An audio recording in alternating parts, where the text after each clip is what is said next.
So I think bringing in a fractional COO a little bit earlier actually can help take that pressure, off of the agency owner for doing it all themselves and really teach them the art of delegation so that they can then teach it all the way through the rest of their agency.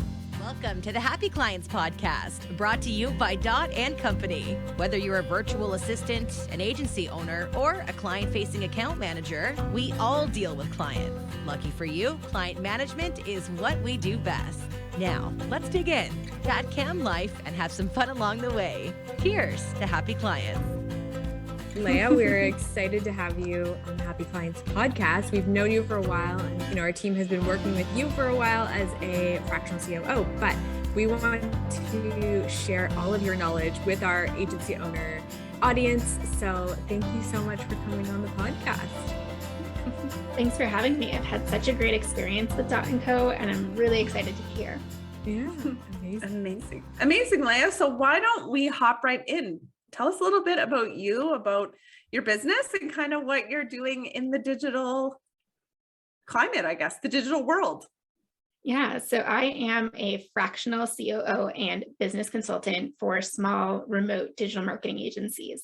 So I like to go super niche, right? I am perfect for those agency owners that have teams of typically like 5 to 10 that are almost always remote or have some hybrid option, and that are typically right within reach of like that $1 million annual revenue mark, but they're experiencing an insane amount of growth and they're in it day to day, right? They are in every aspect of their business and they really need support stepping out of that and really empowering their team to level up as they continue to grow. And so I've been a fractional COO for a number of years now, and I absolutely love what I do because I love partnering with agency owners that are the true visionaries, of the world, that have really big ideas, that have a lot of passion for growing their teams and also really truly helping out their clients, and that really are focused on growth. And you'll notice that I use growth a lot more so than scaling. I feel like in the digital agency world, we hear about like how to scale your agency, how to scale, to the 7-figure, 8-figure mark and do it overnight, right? And there's nothing wrong with scaling. It's just the difference is that scaling is doing more with what you have, right? And not adding in more resources. And there's a place, for that efficiency. Whereas growing is adding more, right? Adding more team members, adding more clients. And I love growing small agencies because the impact that they can have and passion that they can all build together is so powerful. So that's really what I do, is partner with those agency owners to recognize and realize that growth potential. I love that. We always hear scaling so much, like grow and scale are kind of intertwined, but I love that sort of mindset for sure. Leah, I wanted to ask, because this is always my go-to question on these podcasts, but I wanted to ask, what's your background and how did you kind of take that leap into owning your own business and becoming an entrepreneur and kind of this revolutionary role of like fractional COO? Well, normally I would say that I'm not quite the entrepreneurial spirit that a lot of, I think, small business owners are. But if I look at my trajectory, I keep finding myself in these spots. So my background is actually in technical journalism. That's what I studied in university. And I absolutely loved it, but I recognized very quickly that I needed to pivot to working online. And whether it was, online newspapers or online publications, I just needed to switch because it was right at that kind of pivot point where, not that like paper is dead, but that it was very recognizable of who was doing what, and it was all online, right? And where it was. And so I actually pivoted online, started working with online businesses and small businesses, and my natural organizational tendencies started to bloom. And so for online small businesses, there was no organization, right? No structure. And I just started putting it in order. And that's when I started growing with the companies into more of a management role, into operations, business management, and really started thriving. So my background is still in communication, but then I was able to really translate it into business operations and people management. And so then over the years, once I discovered working in an agency, the light bulb went off. Like, I love working in the agency world, and specifically still with the small like digital marketing and ad agencies. And the same thing happened. I started working as like an SEO copywriter and a freelancer, and then started building up to project manager and account manager and then operations manager, you name it. I kept going up and up and up. And I loved really understanding every element of an agency that I could, so that when I finally did get to the COO role, I had such a foundation, a strong foundation. And that's really what propelled me into what I do now, is that I understand that foundation that small digital marketing agencies need, and they just need someone to really guide them through that. So I've been fractional for a few years now and just love it. Absolutely love it. And you do a wonderful job from what we hear. Can you tell us a little bit about what the COO role looks like? Because I know that it's a big role across the world, but what does it look like in these agencies that you're working in? Like, what are you doing? That's a great question, because it's a little bit of everything. And when I say that, I mean from a small digital marketing agency role, that as a COO, you have to be a part of a little bit of everything to begin with, to really understand how the business operates, what the team dynamics look like, and then how you can actually set the strategic vision with the owner. So I start very, very hands-in with the team, like on the ground floor, and really learn everything that I possibly can about their services, about their niche, if they have a niche yet, if they have certain operational tendencies and nuances. And so I get to know a little bit about everything, because oftentimes when I come into working with a digital agency, they're at that inflection point where they have been hiring only strategists and specialists over the years, and they're missing kind of the backbone or the spine of the organization, like operations, admin, finance, you name it. And it really is the agency owner that's still doing all of that, right? So they're running everything, and everything is on their shoulders. So I really come in to help them start with the vision first, right? It's all about clarifying what their vision is and what their goals are for the company, because they probably haven't thought about it, really, truly thought about, like, what does 10 years out look like? What does 3 years out look like? What does the next year look like, versus just like the day-to-day that you're constantly putting fires out. So that's the very first thing, is just clarifying their vision and strategizing their goals. Then we can actually get into systems and processes and procedures and templates, like all the things that everyone has up in their heads, but they've never put it down on paper, right? And the first thing I tell them to do with that is just start recording yourself.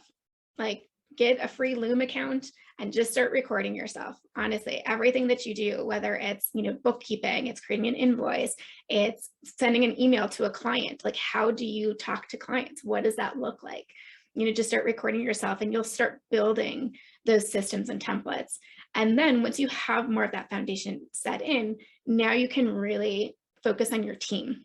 And so a lot of what I end up doing, because those roles aren't really filled in a small agency either, is like HR, recruiting, right? Finance, admin. So I end up also in a like mentoring and coaching role with the teams, which is awesome, because they are so passionate about growth for themselves and for the company and what they can really add value to, that it's really fun for me to be able to do a lot of that coaching and mentoring and teach others how to do that as well, so that the company can continue to grow. So that's kind of what it looks like to work with a fractional COO. It definitely makes sense for this to be the logical next step, or a step, when working with digital marketing agencies. Of course, Taylor and I know all about how digital marketing agencies kind of work, and how, they come to the next hire. And I think you said backbone, and setting that up, Leah, is an obvious next step for sure. But Leah, I wanted to know, when is a good time to bring on a fractional COO or somebody like you into your digital marketing agency?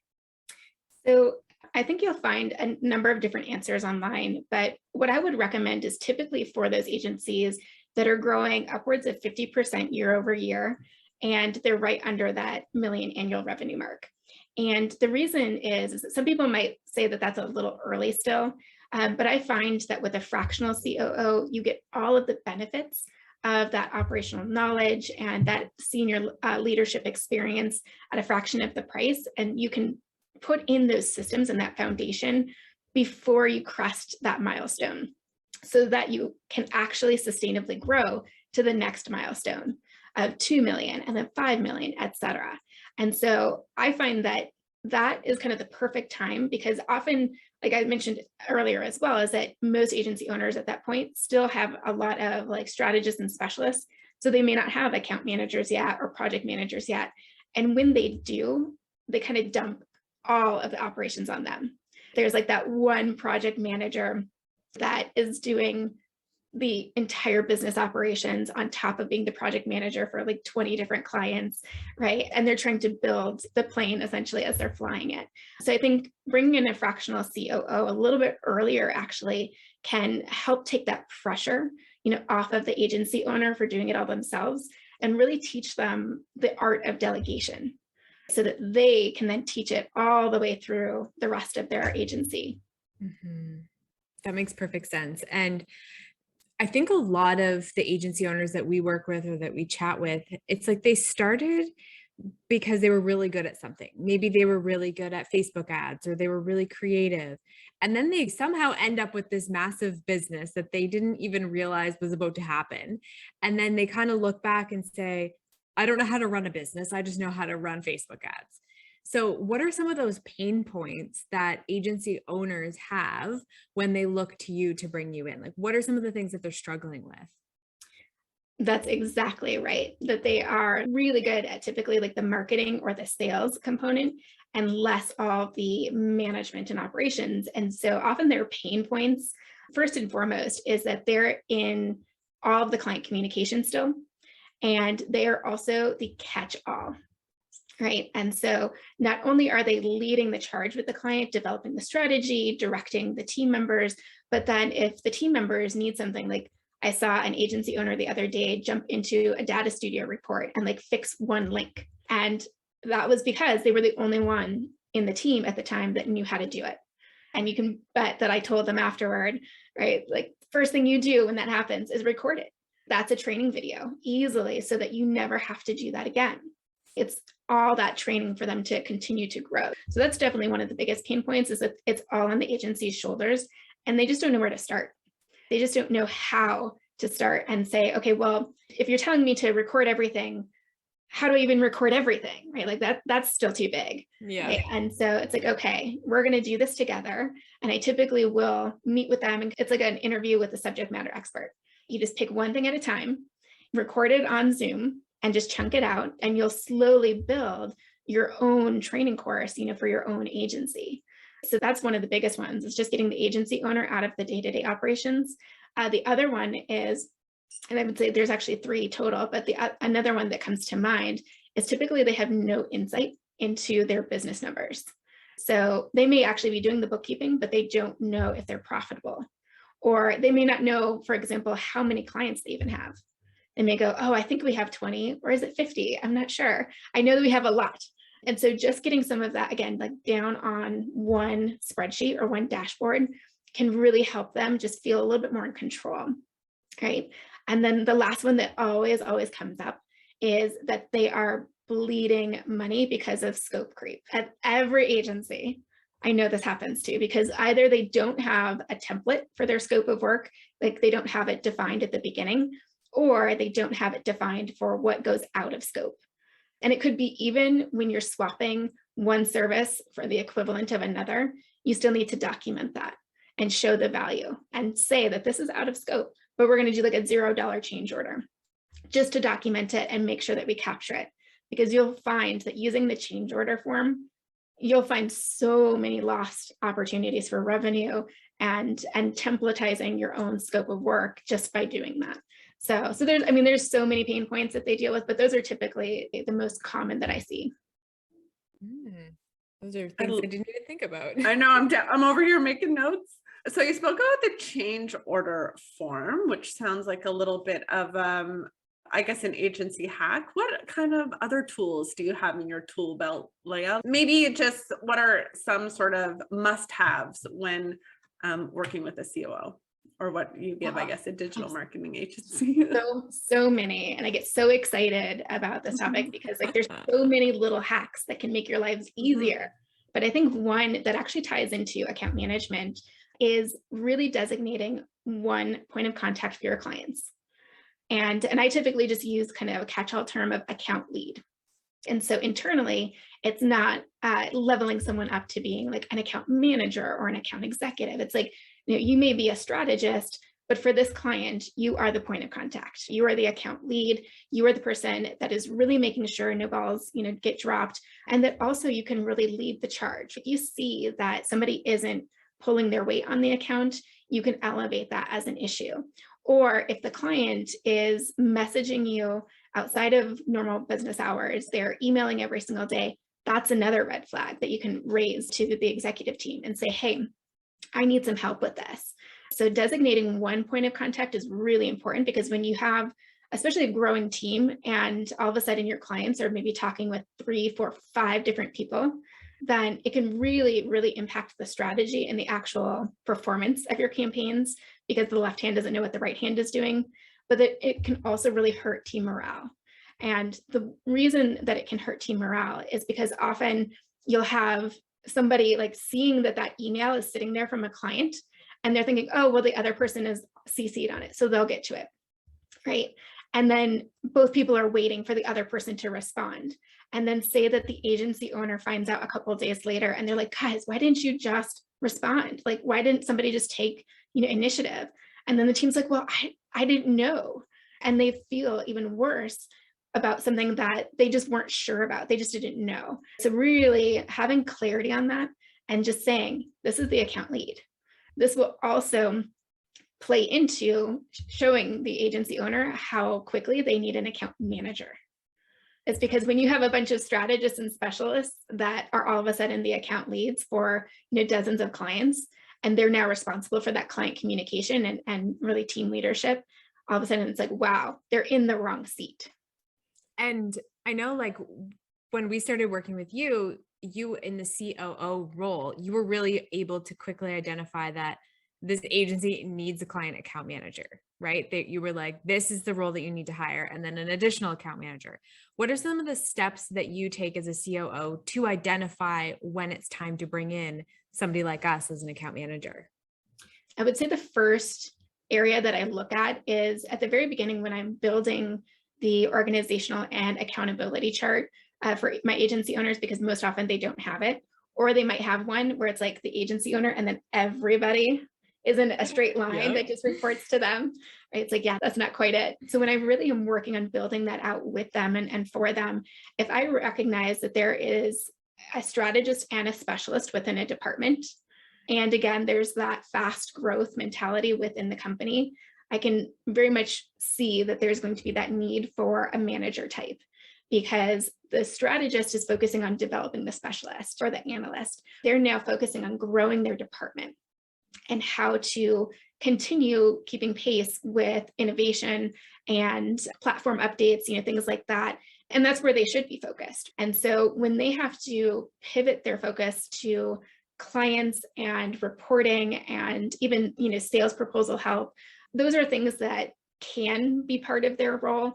But if it starts being like more than 50% of their time, that's definitely a flag to me that says this department or this company is growing so quickly that they need to have that focus in their department where they can just focus on their department, right? And then the account manager can really come in and support the client interaction, because if the client interaction and that relationship suffers because the strategists, or the specialists are splitting, hairs on all of it and really not getting to either very well, you're starting to lose clients, right?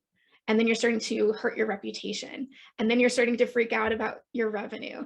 And then you're starting to go, oh, did I make the right decision hiring all these people? And it can spiral. So I'm very much a fan of bringing in account managers, project managers, admin assistants, you name it, anyone in that kind of that backbone region, of the organizational chart. I'm a huge fan of bringing them on before you think you really need it. I like that. Yeah, that's super helpful. Well, I always like to, get a little bit of the tea, Leah, a little bit of the juicy gossip, but like, who can you not help? Like, who would you just be like, not interested in? Well, I'm pretty clear on this in kind of 3 buckets.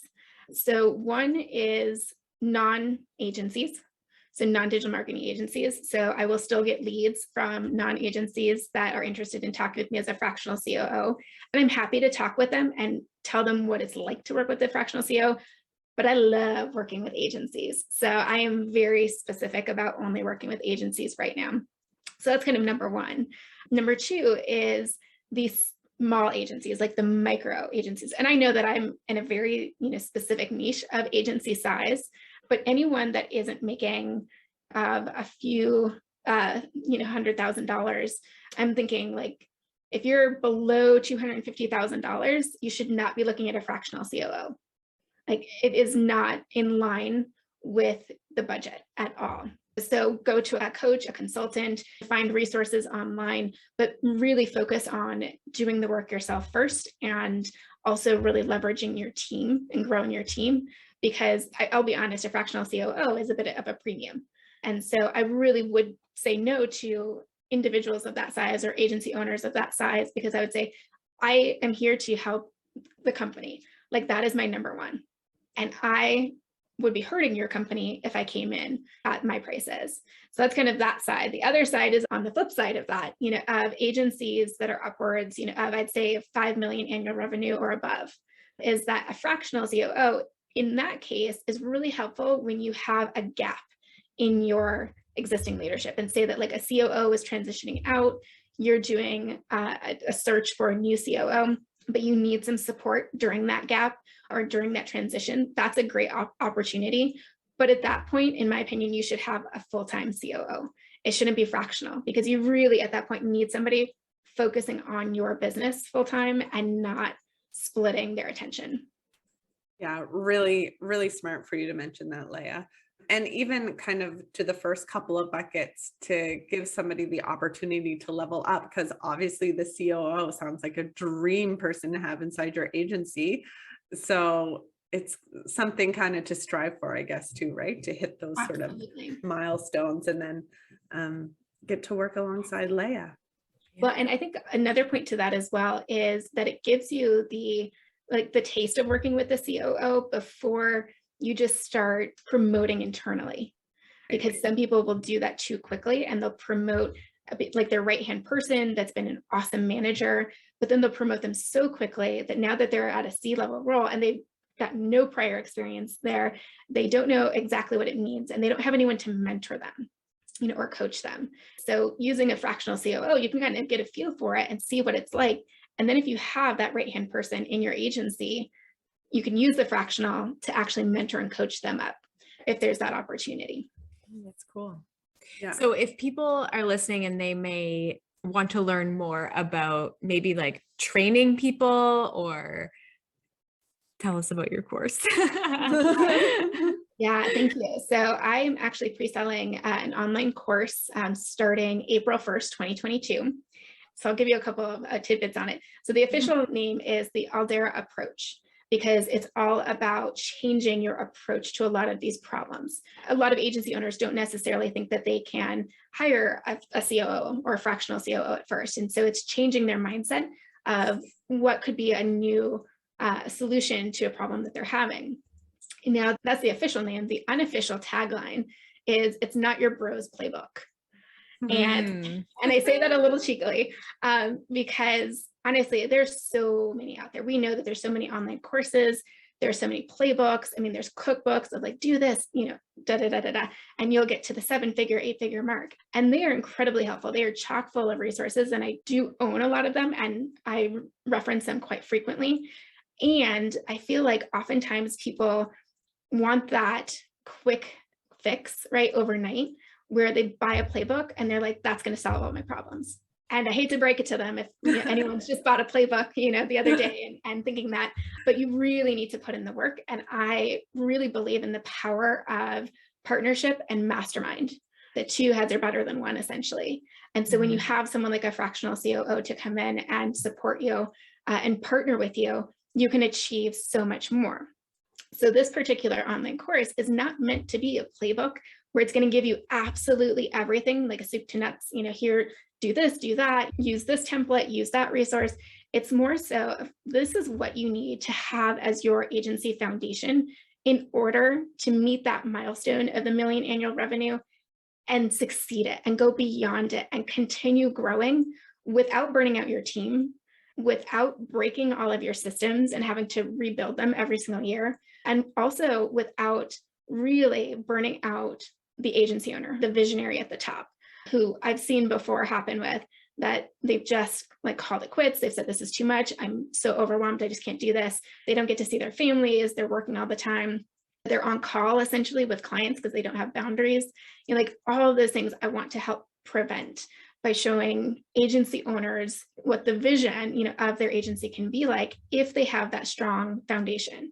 So they just have to approach it a little bit differently. And that's what this course is about. And tell me one more time when it's coming out. The pre-sale is available on April 1st, 2022, and it is going to be officially live starting May 1st, 2022. Amazing. Ooh. And if people want to learn more about you and fractional COOs, where can they do that, Leah? So you can always find me on LinkedIn. I'm pretty active there. Otherwise, you can find me on my website at alderonenterprise.com. Wonderful. We will link that all in the show notes. Well, thank you so much, Leah, for coming on. This was super insightful. And I think a lot of people need to sit back and really think about when's the time to bring in a COO, depending on your goals and how quickly you're growing and what your strengths are. So this was super duper helpful. Thank you so much. Thank you both. This was such a fun time. I really appreciate it. Thanks, Leah. Cheers to happy clients.